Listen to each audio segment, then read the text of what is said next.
Beberapa waktu terakhir, wilayah Sumatera dan Kalimantan sering mengalami bencana hidrometeorologi terutama banjir.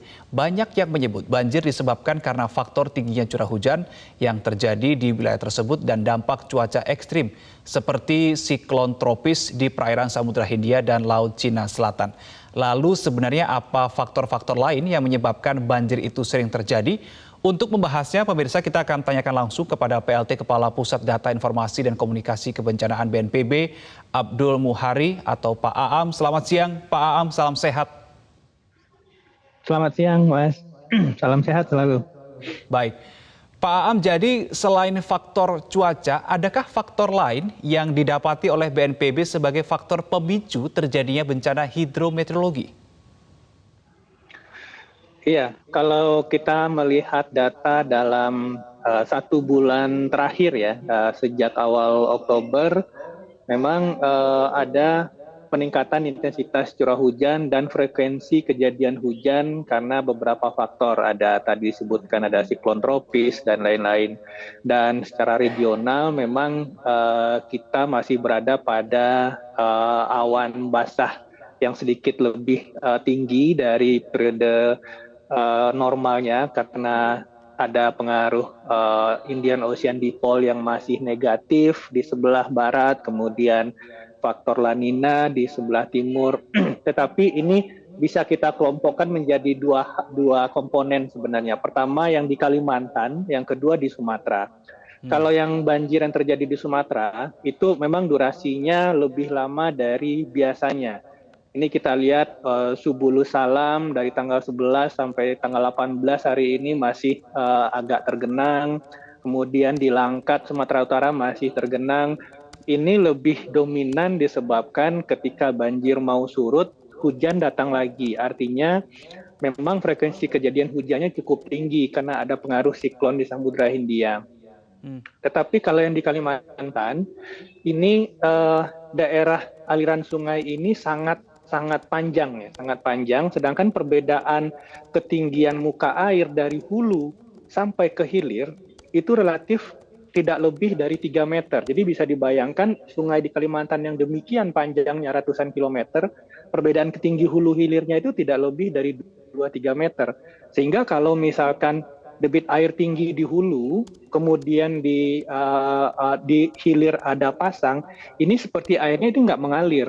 Ini yang menyebabkan di Kalimantan itu lebih lama dibanding banjir yang disebabkan oleh frekuensi kejadian hujan di Sumatera. Tetapi ini harus kita perhatikan bahwa tergenangnya air ini juga dipengaruhi oleh faktor tidak optimalnya daya dukung, daya tampung, daya serap, daya tangkap air oleh lingkungan. Yang terakhir ini yang perlu kita garis bawahi, Mas. Baik, tidak optimalnya daya dukung, daya serap, dan seterusnya. Ini apa yang menjadi pemicunya? Apakah karena tingkah laku atau perilaku dari manusia itu sendiri, atau seperti apa? Atau ada faktor lain?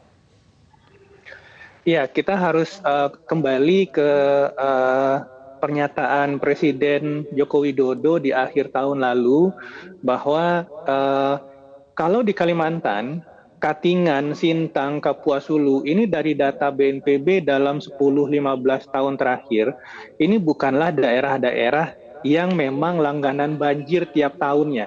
Jadi kami punya database laporan kejadian banjir dari 15 tahun terakhir, sangat rapi catatannya, sehingga kita bisa tahu kabupaten kota mana saja yang sebenarnya secara historis itu daerah langganan banjir di tahun ke tahun. Sintang, Katingan, hulu Sungai Utara itu bukan daerah yang secara historis itu merupakan daerah langganan banjir. Artinya kalau misalkan dalam 10-15 tahun terakhir daerah ini bukan daerah yang tiap tahun terjadi banjir, tentunya ada degradasi lingkungan yang membuat dia tiba-tiba dalam 2-3 tahun terakhir selalu banjir di tiap musim hujan dan durasinya sangat lama gitu. Inilah yang harus kita cermati bersama. Ada periode pengurangan kapasitas lingkungan, ada periode pengurangan daya dukung, daya tampung lingkungan, apakah itu alih fungsi lahan, penebangan liar, dan lain-lain, sehingga akibatnya tidak akan langsung pada tahun itu. Mungkin 5 tahun setelahnya, 10 tahun setelahnya, atau 15 tahun setelahnya. Dan pada saat itu terjadi, itu kita tidak bisa kemudian mengatasinya dengan cara untuk sementara pada kondisi darurat, ya kita bisa membangun tanggul, di Sintang sudah dibangun oleh PU, tetapi untuk jangka panjang, solusi permanen, lingkungannya harus direstorasi dan direhabilitasi. Itu kata kuncinya, Mas. Oke, normalisasi lingkungan yang tadinya terdegradasi, butuh waktu berapa lama Pak Aam untuk bisa mengoptimalisasi daya dukung, daya serap, dan daya tampung itu semua? Ini tidak akan 1 tahun, 2 tahun. Ini butuh waktu paling tidak 15 sampai 20 tahun. Tetapi kalau misalkan kita tidak mulai dari sekarang, waktunya akan lebih panjang lagi, dan yang berkurang itu akan makin banyak. Jadi kita harus mengejar trade-off-nya, offset-nya. Pohon-pohon, daerah hutan yang berkurang itu harus lebih sedikit daripada yang kita tanami lagi. Jadi yang kita restorasi, yang kita rehabilitasi itu harus lebih banyak daripada yang kemudian hilang tergerus oleh apakah itu faktor ekonomi, faktor penebangan hutan dan lain-lain. Kita harus ingat bahwa satu daerah aliran sungai dari hulu sampai hilir dengan luasan yang cukup besar, itu bisa optimal melakukan fungsi-fungsi serapan airnya, fungsi lingkungannya, kalau daerah hutan dalam satu das itu minimal 30%. Minimal 30%. Nah, ini yang harus kita lihat bersama karena mungkin lebih dari 50% kawasan das kita mungkin pada kondisi kritis sekarang.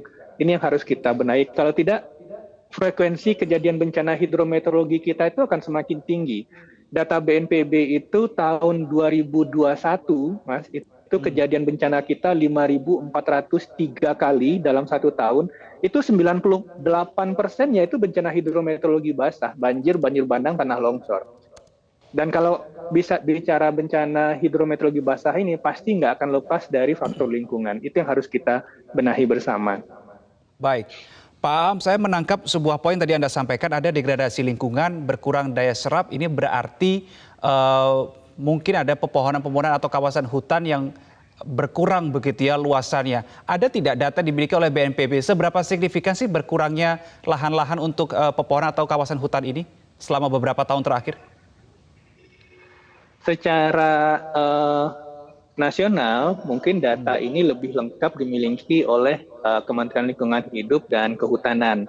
Tetapi kami di BNPB, setiap kali ada laporan kejadian banjir di satu kabupaten, kota, provinsi, maka kami melakukan analisis perubahan tata guna lahan dari hulu ke hilir dari das yang memicu terjadinya banjir itu.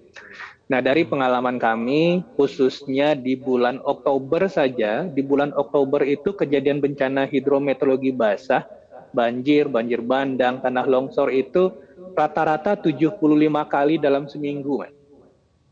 Oke. 75 kali dalam seminggu. Kita bayangkan artinya satu hari itu ada sekitar 10 sampai 15 daerah kabupaten kota yang terkena banjir di Indonesia. Baik. Dan tetap meskipun ada peningkatan intensitas curah hujan, kalau lingkungan kita bagus, mungkin dia akan banjir, tapi surutnya cepat. Tapi kalau lingkungan kita tidak bagus, intensitas hujannya mungkin tidak terlalu tinggi, tapi begitu banjir dia akan susah turunnya. Mungkin demikian, Mas.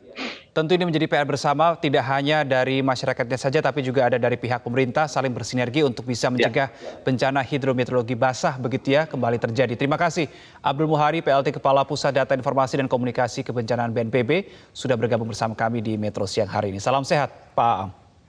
Salam sehat selalu.